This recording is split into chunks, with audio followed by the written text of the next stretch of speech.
Você está no canal Eu Estudo a Lição com o pastor Samuel Camilo. Hoje é sábado, dia 4 de março de 2023. Estamos introduzindo a lição de número 10 do nosso trimestre, cujo tema será Retribuindo. O texto base para o nosso estudo será Apocalipse capítulo 14, verso 13, que diz assim: Então ouviu uma voz do céu dizendo: Escreva, bem-aventurados os mortos que desde agora morrem no Senhor. Sim, diz o Espírito, para que descansem das suas fadigas, pois as suas obras os acompanham. Quando olhamos aqui para esse texto, é alguma coisa que nós não temos nem sequer a possibilidade de deixar de reparar que o texto está falando sobre o que, de alguma maneira, acontece no final da nossa existência aqui na Terra. O texto está falando sobre bem-aventurado, ou seja, feliz. Feliz é quem? Feliz aquele que morre, que desde agora morre no Senhor, diz o Espírito, para que descansem das suas fadigas, pois as suas obras os acompanham. Como é que, de alguma forma, as obras que nós efetuamos na nossa vida podem nos acompanhar quando descansamos no Senhor, no aspecto da morte? Quando nós olhamos para o nosso guia de estudos, nós percebemos que nós precisamos confiar em Deus o tempo todo. E precisamos também colocar a nossa confiança, bem como o nosso amor, totalmente focados, centrados em Deus. Nós não podemos ou não devemos viver a nossa vida tendo como base aquilo que Jesus mencionou em Mateus capítulo 6, versos 24 a 27, tendo o nosso amor, a nossa confiança depositada nas riquezas. Porque todos aqueles que assim o fazem acabam de alguma forma se tornando frustrados ou terminam a vida com um sentimento de frustração, mesmo que tenham alcançado grandes coisas. Construir sobre uma base como essa seria fazer o que Jesus mencionou, construir a sua casa sobre areia ao invés de construir sobre a rocha. Nós podemos, por exemplo, cuidar das nossas posses. Podemos e devemos. Lá em Provérbios, no capítulo 27, verso 23, nós descobrimos exatamente isso. É responsabilidade de cada um de nós zelarmos por aquilo que o Senhor Deus coloca nas nossas mãos. Ainda em Provérbios, no capítulo 6, verso 8 e Provérbios 10, verso 5, descobrimos que apesar de sermos responsáveis por nossas posses, de administrarmos bem essas posses, nós devemos ser prudentes ao administrar essas mesmas posses, sem desperdiçar aquilo que são as bênçãos que Deus coloca nas nossas mãos. Nós devemos, entretanto, fazer isso tudo sem qualquer tipo de ansiedade. Até porque, como Jesus mencionou em Mateus 6, verso 34, viver de forma ansiosa é viver depositando a confiança em qualquer outra coisa que não em Deus. Jesus Cristo chegou até mesmo a mencionar, olha, deem uma olhada para as aves do céu. Elas não plantam, não colhem, mas nenhuma delas cai do céu sem que o Pai permita. O Pai as alimenta. Olhem para os lírios do campo. Eles não se preocupam com o que vão vestir, mas nem Salomão em toda a sua glória se vestiu como eles. Portanto, confiem no Pai Celestial, porque vocês valem muito mais do que passarinhos e plantas. Quando olhamos para isso, o conselho de Jesus é viver sem ansiedade, dedicando a nossa vida, claro, à proclamação das boas notícias, das boas novas. O Senhor Deus, lá em sua palavra, no Salmo 71, verso 18, nos mostra que quando vivemos dessa maneira, nós estamos proclamando a glória de Deus através da nossa própria vida. É aquele tipo de proclamação sem palavras. São as pessoas olhando para nós e vendo, puxa, essa pessoa vive um estilo de vida completamente diferente, centrado em Deus e não nas coisas desse mundo. E ainda assim o Senhor Deus o abençoa, ou a abençoa. Dessa forma, quando nós ficamos velhos e frágeis, porque como Salomão lá em Eclesiastes 2, versos 1 a 8 menciona, todos nós chegaremos a isso. Tanto que nesse texto ele vai dizer, olha jovem, aproveite bem os dias da sua juventude, mas saiba que um dia o Senhor Deus virá e te pedirá conta de tudo que você fez. E ao mesmo tempo não se esqueça que a juventude passa e que o peso da idade virá. E quando esse tempo chegar e nos tornarmos ainda mais frágeis, nós ainda podemos dar frutos no Senhor. No Salmo capítulo 92, verso 14, o texto menciona que até mesmo quando envelhecermos, estaremos dando frutos, se estivermos firmemente alicerçados em Deus. E é claro, com a ajuda de Deus, Porque ele promete lá no Salmo 71, versos 17 e 18, ele mostra que com a força de Deus nós podemos ainda frutificar, ainda que na terceira idade. Ele promete cuidar de nós. O Salmo 46, verso 4, o Salmo 92, versos 12 e 14, nos dá essas garantias. Mesmo que todas as coisas estejam sendo abaladas à nossa volta, aqueles que confiam no Senhor, que esperam no Senhor, eles permanecem, eles são inabaláveis. Não porque tenham força em si mesmo, mas porque estão alicerçados em Deus. Dessa forma, nós teremos paz quando o nosso fôlego de vida retornar ao Criador, por meio de quem tudo foi feito. Colossenses 1, verso 16 menciona que tudo foi criado por Ele e através dele. Dessa forma, quando descansarmos no Senhor, o faremos na certeza de que tudo aquilo que o Senhor esperava de nós, que nós fizemos. Dessa forma, a nossa vida, as nossas riquezas, elas não duram para sempre. Lá em Provérbios 27, verso 24, percebemos isso. Elas não duram para sempre, elas terminarão. Enquanto Cristo Jesus não chegar, o ciclo da vida será nascimento, desenvolvimento, envelhecimento e morte. O ciclo natural da vida. Mas as nossas posses, de alguma forma, serão passadas para outros. Salmo 49, verso 10 nos avisa a respeito disso. Deixaremos um legado para aqueles que estão conosco.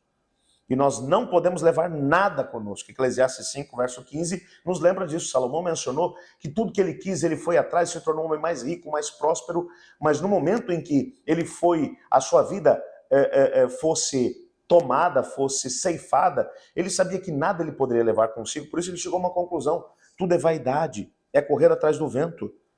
Dessa forma, sempre que possível, o homem bom, ele vai deixar uma herança para os seus filhos. Provérbios 13, verso 22 vai mencionar isso.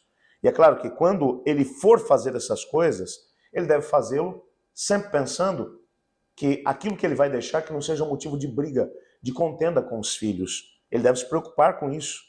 E mesmo quando ele for se preocupar com o depois que ele partir, depois que ele descansar, e que ele for pensar em dividir os seus bens pelos próprios filhos, ele deve deixar ou deve ser generoso com Deus, como Deus foi com ele durante a própria vida. Quando nós olhamos para Lucas capítulo 12, versos 19 e 20, nós descobrimos que esse foi o fracasso daquele homem rico. Ele trabalhou a vida toda, trabalhou, se tornou muito rico. Entretanto, uma voz do céu disse: hoje pedirão a tua vida, e o que você tem acumulado, para quem será? Ele não havia se preocupado com o depois. Ele até havia conseguido bastante coisa, mas ele não tinha se preocupado com o depois da sua morte. Entretanto, a Bíblia também nos menciona que quando nós reconhecemos que tudo o que Deus fez foi para poder alegrar a nossa vida, foi para nos dar a oportunidade de aprender a administrar, Salmo 24, verso 1 vai nos dizer isso, nós então viveremos para a glória de Deus. Paulo, em 1 Coríntios capítulo 10, verso 31, menciona isso. Você pode viver para a sua própria glória ou para a glória de Deus. Quando você resolve viver os princípios da palavra de Deus, tudo que você fizer será para a glória dele. Nós fixamos a nossa mente no invisível, que é eterno. 2 Coríntios 4, verso 8. Viveremos a nossa vida com a nossa mente alicerçada em Deus, entendendo que Deus tem um propósito para nós enquanto aqui vivemos, mas tem também um propósito para tudo aquilo que Ele nos deu. Ele nos deu para poder ver se nós, de alguma maneira, aprenderíamos a ser generosos como Ele também o foi. Nós aguardamos a cidade cujos fundamentos foram estabelecidos pelo próprio Deus. Hebreus 11, verso 10 menciona isso. O construtor e o artífice é Deus. E por isso nós investimos o nosso tempo e a nossa atenção não em acumular riquezas para essa vida. 1 Timóteo capítulo 6, verso 17 nos exorta a viver de uma outra forma. Mas nós investimos na obra de Deus. Malaquias capítulo 3, versos 8 a 10 nos exorta a viver dessa maneira. E ao mesmo tempo deixamos um legado de fé para aqueles que vêm atrás. Eu quando penso no meu pai, no meu avô, que já foram ceifados pela própria morte, eles deixaram um legado para aqueles que vinham atrás deles. Eu olho para o meu pai e para o meu avô e vejo como eles se doaram por Deus, por sua causa. E por mais que eles, em termos materiais, não tenham deixado um grande legado, mas o legado que eles deixaram de investimento em Deus e em sua causa influenciaram os filhos que vieram logo atrás. Meu irmão e eu decidimos viver para Deus, viver para Cristo, trabalhando para poder pregar o Evangelho de Cristo Jesus. Então, dessa forma, quando nós vivemos dessa forma, a Bíblia está mencionando, e aqui a gente entende o texto que nós lemos hoje, no nosso texto principal de Apocalipse, capítulo 14, verso 13. As nossas obras acabarão por nos seguir. Como é que nós podemos permitir que as nossas obras nos sigam depois que nós fecharmos os nossos próprios olhos? É exatamente isso que nós teremos a oportunidade de poder analisar através do nosso estudo ainda hoje. Há um texto que aparece aqui no nosso guia de estudos do livro Testemunhos para a Igreja, volume 1, na página 376, que eu quero terminar as minhas considerações de hoje com ela, que diz assim: todos esses temores, os temores em relação ao futuro, os temores em relação ao que vai acontecer, como a gente vai terminar a vida, se conseguiremos ter saúde até o último momento, se conseguiremos manter a família, como estarão os filhos, como serão as gerações que estarão depois. Todas essas preocupações, é nesse contexto que ela está falando. Todos esses temores são originados por Satanás. E caso tomasse a atitude de que Deus deseja que mantenhamos, os últimos dias da nossa vida seriam os melhores e mais felizes. Devemos pôr de lado a ansiedade e as preocupações e ocupar o tempo da maneira mais satisfatória possível e permitir que o céu, de alguma forma, amadureça o nosso coração para que nós tenhamos a oportunidade de receber da parte do Senhor aquilo que Ele tem para nós. Como? Portanto, nos preparar para o momento em que fecharemos os olhos. Como envelhecer e chegar até o final da vida dessa forma. Nós teremos a oportunidade nessa semana de analisar alguns princípios bíblicos que nos ajudarão a compreender isso. Eu quero orar pedindo a Deus para que nos ajude a viver esses princípios, a nos preparar para isso, para que, como o Apocalipse 14, verso 13 nos diz, para que as nossas obras nos acompanhem, para que vivamos de tal forma e nos preparemos para o encontro com Cristo de tal forma que mesmo que a morte nos encontre antes da vinda de Jesus, que nós tenhamos a oportunidade de ver ou de saber que as nossas obras nos acompanharão, porque nos preparamos, vivemos para Deus e pelos princípios da sua palavra. Antes, entretanto, de orar por isso, você sabe que a gente tem gasto algum tempo também aqui no nosso canal com a nossa comunidade de oração. Você que tem seu pedido especial de oração, pode deixar aí no nosso chat. Nós queremos orar por você, tenho orado todos os dias por vocês e tenho ficado muito feliz percebendo que muitos dos nossos amigos têm orado e têm dito, colocado comentários ali no chat dizendo: olha, eu estou orando por você. É isso mesmo, nós crescemos orando uns pelos outros. Eu separei aqui 5 pessoas que colocaram seus pedidos no chat e quero orar por elas. A primeira pessoa é a Silvana Cabral. Ela pede uma oração especial pelos seus filhos. A Noeli Araújo, ela pede uma oração especial pela filha que está doente, está com dengue. E ela pede a bênção de Deus. A Rosenilda Freitas, ela menciona que está com câncer nos ossos. Esteve internada nos últimos 16 dias, mas ela acredita no poder de Deus. E ela pede que nos unamos a ela em oração. A Daniele Pischi, ela pede pela filha Isabela, que está nesse momento passando pela fase da adolescência, enfrentando muitas lutas.